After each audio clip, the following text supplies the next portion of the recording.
Siapa yang tak kenal Ketua MK periode 2008-2013, Mahfud MD?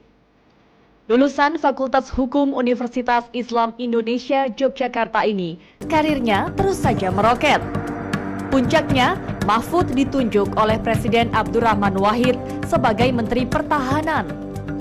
Bahkan, akademisi UII tersebut pernah juga merangkap Menteri Kehakiman dan HAM periode 2000-2001. Malang melintang di beberapa partai dan menjabat sebagai anggota DPR, Mahfud menjelma menjadi praktisi hukum yang disegani. Hingga akhirnya, Mahfud menjabat sebagai Ketua MK di tahun 2008-2013. Putusan-putusan sidangnya kerap membuat gaduh. Salah satunya, pembubaran Badan Pelaksana Kegiatan Usaha Hulu Minyak dan Gas Bumi atau BP Migas yang sontak mengejutkan berbagai pihak. Selesai bertugas di MK, Mahfud memimpin tim kampanye Prabowo Hatta pada Pilpres 2014 lalu. Kini, Ketua Umum KAHMI ini didaulat menjadi panitia seleksi penasehat KPK. Pak Mahfud, kalau kita perhatikan juga belakangan ini ada sebuah usaha untuk memolisikan penulis bendera merah putih. Ya, bendera merah putih ditulis, yang terakhir adalah tulisan tauhid di situ. Pertanyaannya dari hukum tata negara, apakah memang bendera itu tidak boleh sama sekali ditulis? Padahal sudah sejak dulu kayaknya pernah ada deh, tapi kenapa baru sekarang? Iya, apa yang terjadi? Sejak tahun 2009. Kalau sebelum tahun 2009 tidak ada larangan di dalam hukum itu. Kecuali sengaja merusak, itu ada di KUHP. Tapi sejak 2009 itu kita membuat Undang-Undang nomor 24 ya, tahun 2009. Tentang lambang-lambang itu, bahasa, bendera, dan lambang gitu. Atribut lah, atribut negara. Nah di situ dikatakan, dilarang menulisi, mencoret, merusak, meletakkan lencana di atas bendera resmi negara dengan ancaman hukuman tergantung, ada yang 5 tahun, ada yang 1 tahun. Kalau menggunakan pasal 24A ancamannya cuma 1 tahun dan denda. Kalau yang Nur Fahmi 1 tahun. Jadi begini, itu sejak tahun 2004. Tahun 2009, Undang-Undang nomor 24 tahun 2009. Nah, pada waktu itu memang sudah dilarang menggunakan lambang-lambang itu sembarangan. Cuma, kenapa baru sekarang? Kan sebelum itu ada Metallica, ya, juga rame. Ya. Musim kampanye juga lambang negara dikasih gambar partai dan sebagainya. Dan itu banyak, masih banyak foto-fotonya, banyak pelakunya gitu. Kenapa kok baru sekarang dilakukan itu?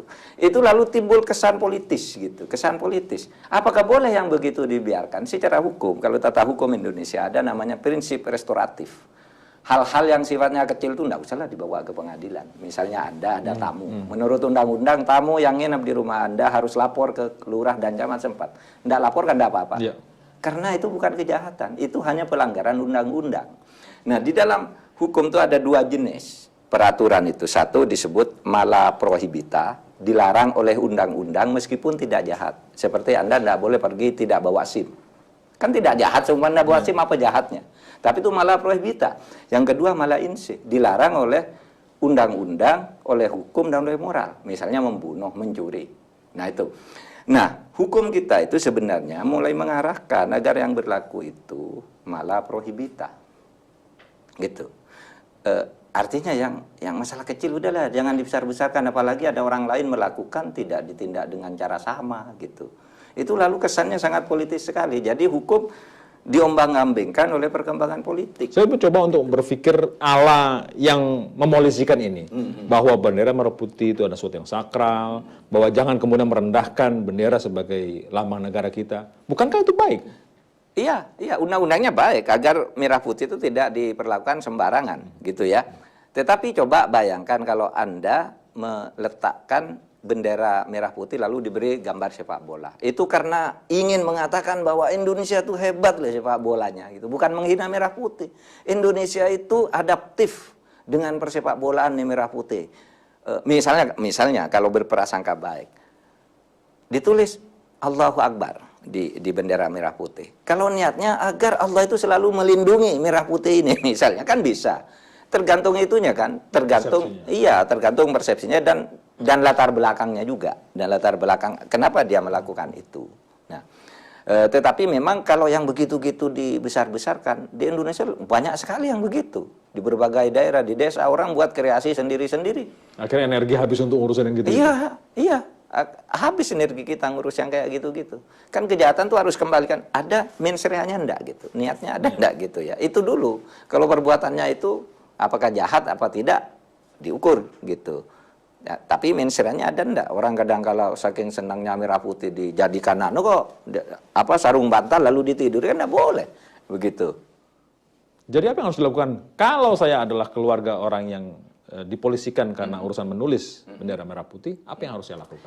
Nah, polisi bisa segera melakukan bahwa teguran aja kenapa? Jangan lakukan lagi itu dong, itu dilarang oleh undang-undang. Itu kan itu restoratif justice namanya. Di Indonesia itu sudah ada surat edaran Mahkamah Agung tahun 2012 itu agar penyelesaian kasus-kasus kecil itu selesai dengan damai. Gitu ya, yang kecil ya. Agar pengadilan tidak penuh dengan urusan-urusan yang tetek bengek gitu, orang tidak salah disalah-salahkan, yang dikatakan hanya lupa bawa helm langsung pengadilannya lama dan sebagainya. Udahlah diingatkan aja, didenda di jalan tetapi diberi tanda terima gitu. Kalau seperti itu nanti hukum dianggap gampang gini dong. Enggak ada, kan ada ukurannya. Ada apa yang disebut mala prohibita tadi, ada yang disebut mala inse. Kalau mala inse itu kan sudah jelas. Siapa yang harus menetapkan ini prohibita atau mala inse? Kitab undang-undang hukum pidana. Maka ada pidana ini sumer. Gitu kan, ini sumer hanya sepele. Ini delik aduan, ini apa kan sudah dikelompokkan antara kejahatan dan pelanggaran gitu. Ada kejahatan, ada pelanggaran di dalam hukum pidana itu. Nah, dan itu kemudian public common sense seperti Anda melihat masa orang bawa bendera begitu mau dihukum, itu kan orang akan mengatakan sih, masa cuma begitu aja dihukum kan gitu. Akan beda ketika saat membawa bendera bertulisan sesuatu dengan gembira, dengan senang, tetapi ada yang sambil memaki-maki, itu kan beda pasti, mensreanya beda gitu.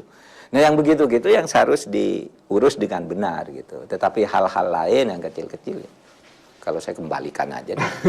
Jadi cara pandang Ketua Mahkamah Konstitusi seperti ini ya? Iya.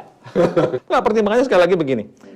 Kalau kemudian pada hal-hal kecil kita menjadi permisif, jangan-jangan itu bisa menimbulkan sebuah eskalasi, lama-lama diabaikan. Polisi bisa kayak gini kecil, lama naik lagi polisi. Artinya lembaga seperti kepolisian, lembaga seperti pengadilan tidak dihargai karena tidak keras bertindak menghadapi undang-undang, menghadapi orang melanggar hukum. Iya bisa begitu, maka prinsip hukum adat itu mengatakan bagaimana Anda menjadikan hukum itu sebagai alat harmoni, bukan untuk menghukum gitu. Itu prinsip hukum adat yang dikenal sebagai restoratif justice. Oleh sebab itu yang kecil-kecil itu dibimbing saja. Kalau Anda katakan yang kecil nanti dibiarkan naik. Nah sekarang itu yang terjadi yang besar dibiarkan. Nah itu soalnya. Korupsi besar itu kan banyak sekarang, indikasinya kuat. Katanya ndak cukup bukti lah, inilah, itulah gitu. Mah yang kecil-kecil ini diurus gimana? Karena baik yang ini dibina, yang ini diserius ini, yang kejahatan kepada negara ini. Itu Mas Indri. Kalau saya bilang, saya ini pesimistis terhadap keadilan di Indonesia. Masalah hukum, penanganannya, tebang pilih dan sebagainya. Apakah saya boleh sepesimistis itu? Bagaimana Pak Mahfud? Iya. Saya pun agak pesimis dan gundah, Mas Indiarto ya. Karena sekarang itu hukum kita itu sebenarnya sudah rusak di berbagai lini. Kalau kita bicara hukum itu kan tempat pelanggarannya itu satu di pengadilan. Orang selalu mengatakan pengadilan itu jaksa, hakim, polisi, pengacara. Itu sudah jelas rusaknya di situ. Mereka yang di penjara sekarang banyak. Tetapi ada di tempat lain lah. Di pembuatan undang-undang. Di gedung DPR? Di gedung DPR. Itu dijual belikan, Pak. Ada buktinya? Wah, ada. Yang sudah dihukum itu waktu saya MK dulu. Pertanyaan Anda ini sama dengan pertanyaan Marzuki Ali dulu marah-marah. Mana buktinya? Tunjukkan. Saya sebut ini lah. 8 orang yang masuk penjara karena dijual undang-undang. Dan sampai hari ini masih di penjara. Kan karena menjual isi undang-undang. Yang kasus Sanusi itu kan menjual perda. Nah, jadi ada pengadilan, ada proses pembuatan hukumnya itu sudah dijual belikan, ya. Kemudian di birokrasi, di pemerintahan sehari-hari, mau jual beli lagi kan, sehingga sekarang dibentuk saber, pungli dan sebagainya. Kan itu masalahnya. Jadi kalau Anda pesimis, saya juga sama.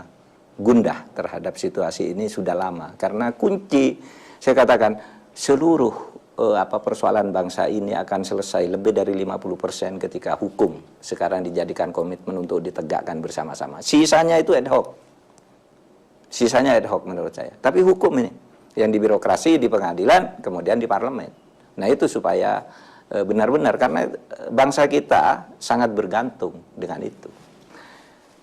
Oleh sebab itu, fatwa itu karena masih pendapat dan itu bisa berbeda satu sama lain, kalau belum diputuskan oleh negara, itu tidak mengikat. Dalilnya begini, hukmul hakim yarfa'ul khilaf. Ketetapan hakim dan pemerintah itu menyelesaikan perbedaan antar pemberi fatwa. Ambil satu kalau sudah ada